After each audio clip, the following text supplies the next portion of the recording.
And in particular, he's a specialist with working with very large organisations. And I'm delighted to have him here with us to share some of the theory behind the model, but also to, we have a panel of another range of speakers to contextualise this and apply this to the context in which we work. And on the panel we've got Eric Sarriot, the Senior Health System Strengthening Advisor in the Department of Global Health at SCUS, Steve Hodgins from University of Alberta, and Deepak Caldell from Save the Children and ACT Nepal, who's the Deputy Chief of Party there, USAID Strengthening Systems. If anyone online has any questions, I've got 30 of you online now, please do type them in. We will, if we don't have time to get back to them today, we'll respond later. And please mute your microphones unless you're a speaker. So I'm going to hand over now to Eric, who's going to provide us with an introduction and a framing for this discussion. Over to you, Eric. Thanks, Susannah. And I think we are recording this session, so we'll be able to share it further. So I don't want to speak a lot. I just want to say, how did we end up in starting this conversation? So I think a number of people know me from the work at SAVE or the core working group and others, and been trying to look at health systems, the behavior of health system, and some of the complexity around that. And it's quite clear that district subnational systems are often, end up calling a bottleneck of complexity. Too many things converge at these districts, and we know the symptom of the overwhelmed district very often. There's been different efforts at building leadership and adaptive management capacities. There's a number of publications that are coming out that are really all about learning and adaptive management and getting that from centralized to decentralized systems, and those are great. In terms of leadership, we know that WHO has invested in this. We've got colleagues at MSH that has done a lot of work, and et cetera, et cetera. But one of the observations I've had over the years, not just in my current position, but over the years, starting with PEPFAR and the transition to country ownership, is that we are strangely absent a theory of what we're trying to do when we're trying to balance roles and responsibilities between centralized and decentralized systems.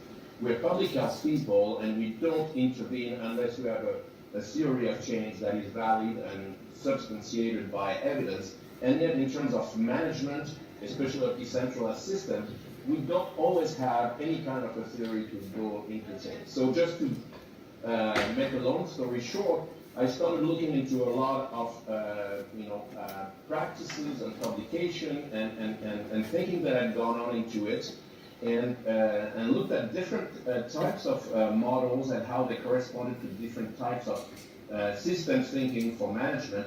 And then I stumbled, I looked at a number of them, and then I stumbled into the Bible systems model, historically with Beer and other authors, and then more recently discovered Patrick through his book, and then had exchanges, and this has started a conversation. We haven't reached a point where we are implementing or we're even testing, but we've reached the point of this conversation where we've invited you today, which is to say, is there something we can do better? We're not going to try to have another silver bullet. That's not going to happen. But is there something we can introduce in terms of theory and model that has practical applications? And I think that's what Patrick is going to talk about. That could help us get a little bit smarter in how we work with decentralized systems and building the ever challenging management capacity. So this is it. This is kind of opening the door for conversation with partners. There's many people that are facing these issues, not just Save the Children, and partners we work with, partners we sometimes compete with, and donors and donors that are trying to be creative and find also what are the tough nuts to crack to move forward. So this is it. This is how we've come to this point, and we want to have a conversation, and we'll hear from colleagues, and I'll start with Steve now, Steve Hodgins, to kind of contextualize this a little bit in terms of decentralized systems and his experience in Nepal. So I'll stop now, And let Steve give the last kind of preamble before we hear Patrick. Thank you. Thanks, Eric. So I have been accompanying the work in Nepal going back about 15 years, and I think it's helpful for our conversation today to be considering, specifically, the case of Nepal. Some of you who are familiar with Nepal would know Nepal has had a fairly strong primary healthcare system. In terms of career activities and maternal, newborn, child health, family planning, nutrition. And the performance of the system is reflected in Nepal being one of the very few countries to have succeeded in reaching its Millennium Goals 4 and 5 for reducing maternal and child mortality. And Nepal has had a structure up until very recently similar to a lot of other countries, where you have a national level Ministry of Health and a functional management unit at the district level, and then a large number of primary healthcare facilities, including health posts and primary healthcare centers.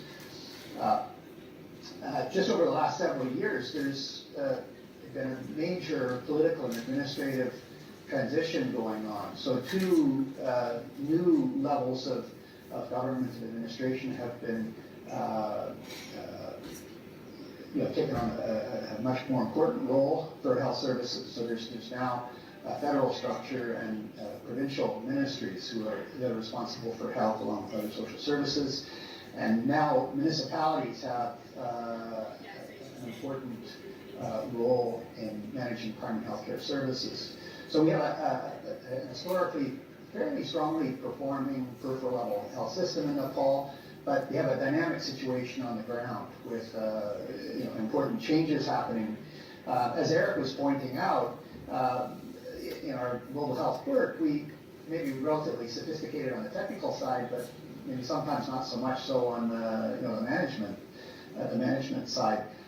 And so we've had to think about how systems work haven't necessarily been adequate to the level of complexity that Eric was describing earlier.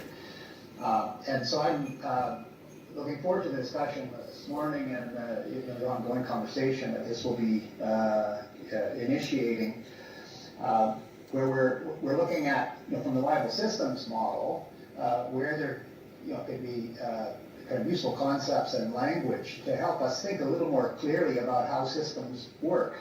And our hypothesis at this point is that, again, clearer thinking about how systems work by those that are in the trenches, to deliver good services and have well-performing programs, that they'll be able to do better. So without any further comment, I'm kind of eager to kind of pass things on to Patrick and to my colleague in Nepal, Deepak.